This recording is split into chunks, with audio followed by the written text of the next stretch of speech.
tarde a todos. Em primeiro lugar, só para testar se vocês estão ouvindo bem. Tá bem, tá ótimo.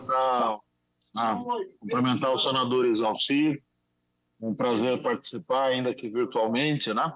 E em nome dele, cumprimentar todos os presentes aí para palestrar e contribuir nessa audiência pública.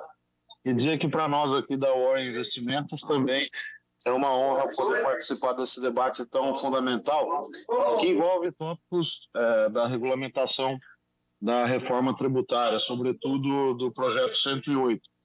Eu, ouvindo a doutora Suzy, não posso deixar de dizer que concordo em muito do que ela falou, porque de fato a lógica do gestor, e eu tenho falado sobre isso desde as discussões da PEC que redundou na emenda constitucional 132, esse comitê gestor é muito preocupante.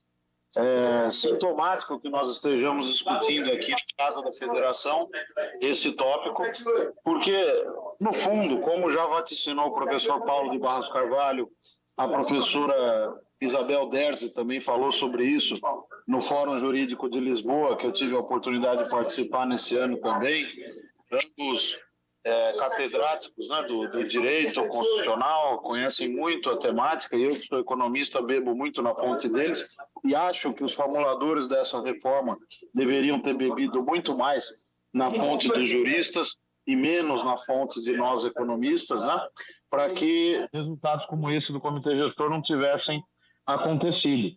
E eu explico, né, a CBS é uma contribuição que vai juntar o PIS/PASEP e a COFINS. E, naturalmente, essa era uma ideia que já vinha sendo discutida, inclusive proposta do ex-secretário da Receita Federal, Jorge Rachid, para que fosse feito por lei ordinária, inclusive. São impostos, são tributos muito parecidos, e é uma ideia antiga. A Receita Federal tem expertise, tem gente bem paga para fazer isso, profissionais gabaritados, e certamente a transição curta também vai ajudar a que a gente tenha menos percalços e problemas para transitar dos atuais tributos federais, esses dois que eu mencionei, para a nova CBS. Tem questões importantes que envolvem o imposto seletivo e a questão do IPI e a proteção adicional criada para a Zona Franca de Manaus, mas não é o momento de entrar nisso agora, porque eu quero focar no problema central, que é o IBS e a sua governança por meio desse comitê gestor. Eu me lembro que quando o secretário da Fazenda e Planejamento do Estado de São Paulo, com o governador Rodrigo Garcia, eu recebi o meu amigo Bernardo Api, que então estava como estudioso do Centro de Cidadania Fiscal, e ele apresentou a proposta. O comitê gestor chamava-se Agência Centralizadora. Era um nome muito mais fiel ao que realmente essa instituição será, porque ela será uma agência centralizadora. Vejam, senhores, que ele vai arrecadar, partilhar os recursos, devolver crédito para contribuinte, dirimir conflitos que eventualmente ocorram e que certamente vão ocorrer aos montes, como hoje já ocorre no âmbito do ISS e do ICMS, e ainda vai ser o responsável por gerenciar toda a jurisprudência dos autos de infração. Imagine que um auto de infração seja lavrado no âmbito da CBS, por um fato muito similar, e por um fato muito similar também se lavre um auto de infração no âmbito do IBS. Aí o auditor da Receita Federal vai ter uma justificação no auto que ele exarou, e o auditor do IBS, que aliás, quem vai ser o auditor do IBS? Vai ser o auditor fiscal do Estado, alçado a servidor federal? Quem vai ser a mão de obra do comitê gestor? Como é que vai funcionar essa instituição, né, que está sendo criada e que, repito, como disse o professor Paulo de Barros Carvalho e como disse a professora Isabel Derzi, é uma instituição que fere o Pacto Federativo, né, que é uma cláusula pétrea da Constituição. Então, quando houver esse tipo de conflito, como a CBS e o IBS são a mesma coisa, sendo a única diferença quem gerencia, né, vai haver a previsão de um órgão chamado Fórum de Procuradores. O problema não é o fórum em si, o problema é essa lógica que se criou, em que o comitê gestor vai ter que ter tanto poder que, para funcionar, ele vai ser mais poderoso do que qualquer governador ou governadora de estado. Isso é muito grave, né?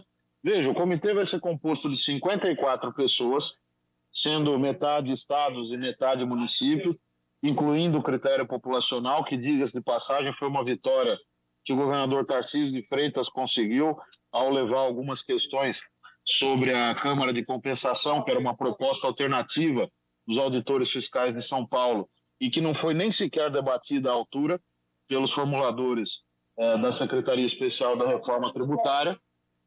E, apesar desse critério populacional, eu vejo muita dificuldade para que o comitê gestor funcione. Por exemplo, o cerne, a alma desse comitê gestor vai ser o tal do split payment.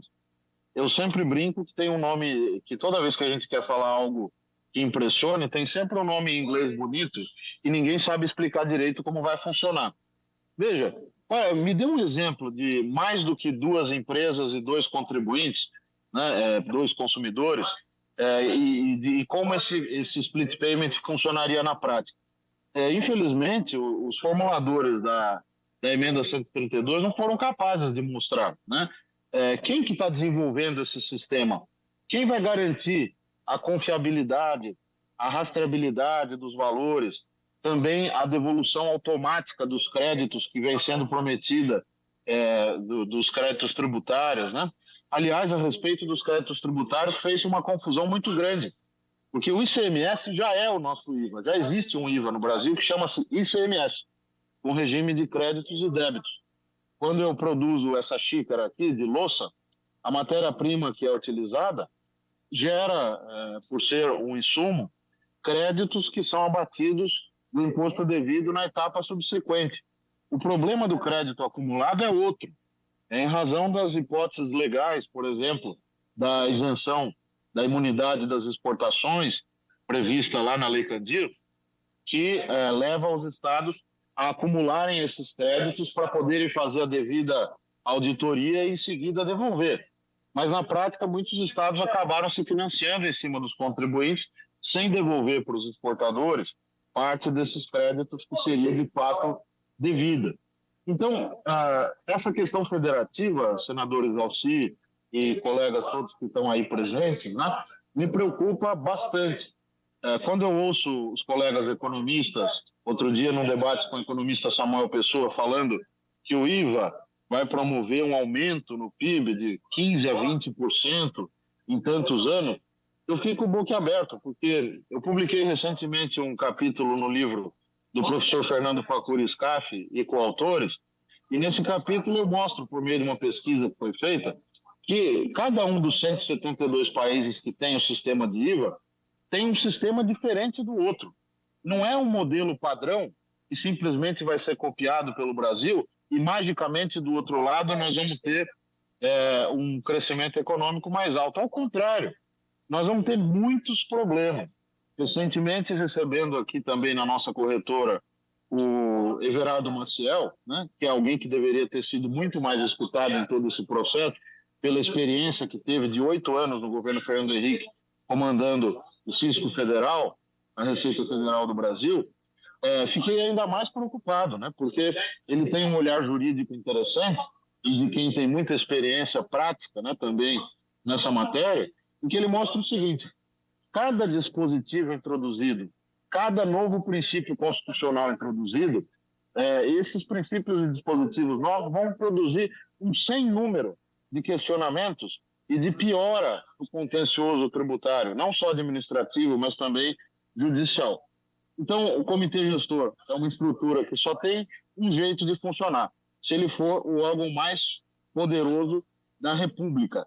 E isso é gravíssimo, porque nós estamos falando de uma centralização e de uma perda de poder de arrecadação, que, por sua vez, é a fonte de financiamento de boa parte das políticas públicas realizadas pelos senhores governadores e pelas senhoras governadoras em todos os territórios dos estados e dos nossos municípios.